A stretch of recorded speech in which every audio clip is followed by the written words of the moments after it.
অখিল ভারতীয় বিদ্যার্থী পরিষদ তথা এবিভিপি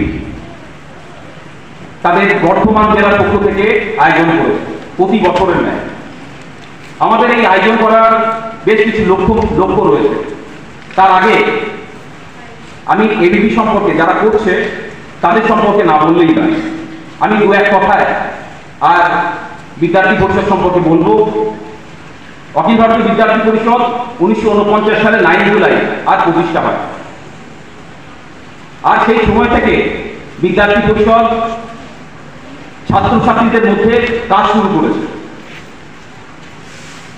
স্বাধীনতার পর যখন গোটা দেশে আর মানুষের মধ্যে আর বিদ্যার ছেলে ছিল না, ব্রিটিশদের গোলামি করতে করতে, তখন মনে হয়েছে আমাদের যারা প্রবীণ কার্যকর্তা ছিলেন যে বিদ্যার্থী পরিষদ ছাত্র সমাজের মধ্যে আর দেশাত্মবোধ জাগিয়ে তোলার জন্য এরকম জাতীয়তাবাদী ছাত্র সংগঠনের দরকার, যারা দেশের সেবা করবে সেই ধরনের ছাত্র সংগঠন আর দরকার।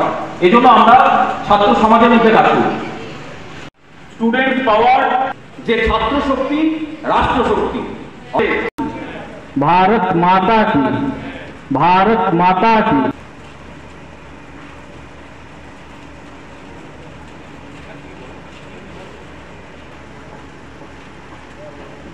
মাধ্যমিক এদের যারা কৃতি ছাত্রছাত্রী আছে তাদের সম্বর্ধনা দেওয়ার জন্য অনুষ্ঠানের আয়োজন করা হয়েছে।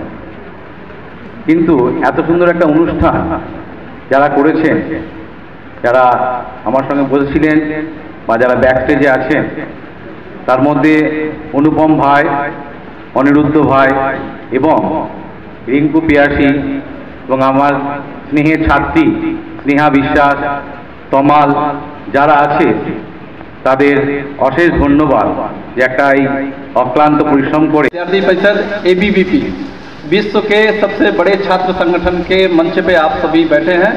मैं आप सभी का हार्दिक स्वागत अभिनंदन करता हूं। कुछ देर पश्चात अनिरुद्धा, रामकृष्णा, ऐसे हमारी जो कार्य पद्धति है, जो एक समय सीमा है, ऐसे धीरे धीरे प्रारंभ होकर आप सब लोगों के बीच में लास्ट भाषण या कह लीजिए या 2 शब्द कह लीजिए आप सब लोगों के समक्ष रखने का मौका मिला है। मैं मूलतः उत्तर प्रदेश से हूं, प्रयागराज से, जहां महाकुंभ लगा था। आप सब लोगों ने टीवी न्यूज या सोशल मीडिया के माध्यम से देखा होगा। इसके पश्चात मैं असम में था अभी तक, गुवाहाटी से मेरा केंद्र चेंज हुआ है, ट्रांसफर कह लीजिए या डिमोशन प्रमोशन जो भी कहते हैं, अभी बंगाल भेजा है। मैं पूरा पश्चिम बंगाल देखता हूँ।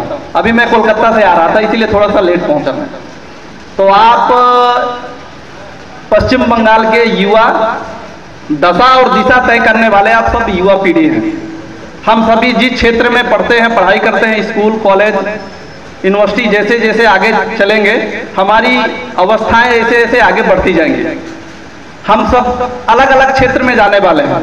मुझे लगता है 100 से ऊपर संख्या बैठी हुई है और सभी लोग कोई ना कोई एम, कोई डॉक्टर, कोई इंजीनियर, जैसे अभी पूर्व के पश्चात में भाषण सब लोगों ने रखा है, तो सब लोग अलग अलग दिशा में जाने वाले हैं। उनके लिए भी मेरी शुभकामनाएं। एबीवीपी का एक प्लेटफार्म है जो विश्व का सबसे बड़ा छात्र संगठन ऐसे बना है। हम भारत के सभी डिस्ट्रिक्ट में काम करने वाले ऐसे ऑर्गेनाइजेशन है। 9 जुलाई 48-49 आजादी के बाद छात्र समाज को कौन लेके आगे चल के कौन दिशा दशा तय करेगा, उसके बीच में एबीवीपी काम करने वाला ऐसे विश्व का एकमात्र छात्र संगठन है।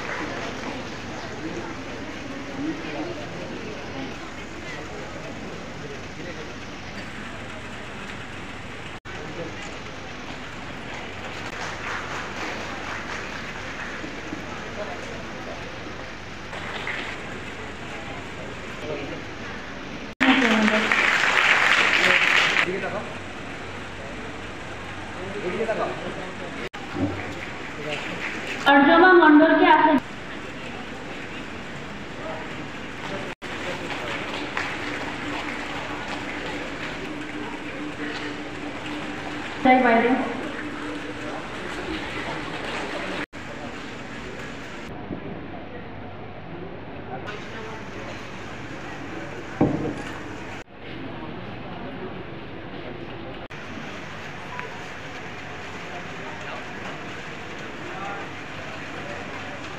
ছিলেন SR Banerjee, doctor SR Banerjee.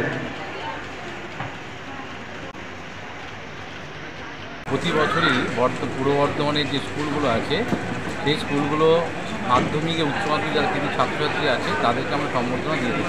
এবছর আমরা এই রবীন্দ্রভবন স্থানটিকে আমরা বেছে নিয়েছি এই কৃতি ছাত্রছাত্রীদের সম্বর্ধনা দেওয়ার জন্য। 200 মতো দেওয়া হয়েছে। প্রতি বছর করা হয়? প্রতি বছর করা হয়, এবছরেও করা হলো, আগামী বছরও আমরা করব। মূল উদ্দেশ্যটা কি?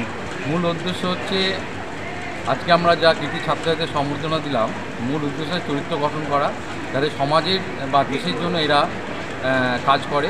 শুধুমাত্র যে তারা ইঞ্জিনিয়ার ডাক্তার হচ্ছে সবই ঠিক আছে, তার সঙ্গে তারা একটা ভালো মানুষ তৈরি করা, ভালো আমাদের ভারত মায়ের যেন সন্তান হিসেবে তারা কাজ করতে পারে, এটাই আমাদের মূল উদ্দেশ্য এবং এটাই আমাদের মেসেজ দিয়েছি তাদেরকে। আশা করি ভারতবর্ষের হয়ে, ভারতবাসী হয়ে একজন ভালো সুনাগরিক হবে। কোন কোন ক্লাসে দেওয়া হলো আজকে মাধ্যমিক এবং উচ্চ মাধ্যমিক। এই নিয়ে আমাদের দেওয়ার যে অখিল ভারতীয় বিদ্যার্থী পরিষদ যাতে সমাজের জন্য কাজ করে, ওই ছাত্রছাত্রীদের একটা মেসেজ দিয়েছি আমরা, তারাও যেন আমাদের সঙ্গে যুক্ত হয় এবং যাতে ভবিষ্যতে তারা আমাদের সঙ্গে কাজ করে, শিক্ষার কাজে তারা নিযুক্ত হয়, এটাই আমাদের মেসেজ। ডক্টর এসআর ব্যানার্জি, আমাদের রিঙ্কু পিয়াসী মহাশয়, অনিরুদ্ধ মহাশয় এবং অনুপম মহাশয়, অনুপম দা, ওনারা উপস্থিত ছিলেন, যারা অখিল ভারতীয় বিদ্যার্থী পরিষদের যারা কার্যকর্তা।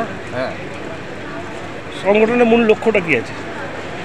মূল লক্ষ্য হচ্ছে রাষ্ট্র তৈরি করা, পুনর্নির্মাণ এবং চরিত্র, একতা, জ্ঞান, যে ভারতবর্ষের যে সংস্কৃতি, কালচার তাদের যাতে বহন করে নিয়ে যায় এবং রাষ্ট্র যাতে নির্মাণ করতে পারে, এটাই আমাদের মূল উদ্দেশ্য। এদের সদস্য সংখ্যা কতগুলো আছে? সদস্য সংখ্যা আমাদের পূর্ব বর্ধমানে 3000-এর মতো আছে। আমার নাম ডক্টর রামকৃষ্ণ মহন্ত।